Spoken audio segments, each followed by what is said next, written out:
அறிவோம் நன்றாழ்க என் குருவாழ்க என் குருவே எனக்கு துணை. அல்லல்வோம் வல்வினைவோம் நான் என் அன்னை வயிற்றில் பிறந்த தொல்லைவோம்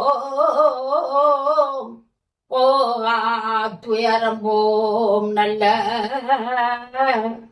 குணமதிக மாமருணை கோபுரத்துள் வீற்றிருக்கும் கணபதியின் கைதொழுதாக்கால்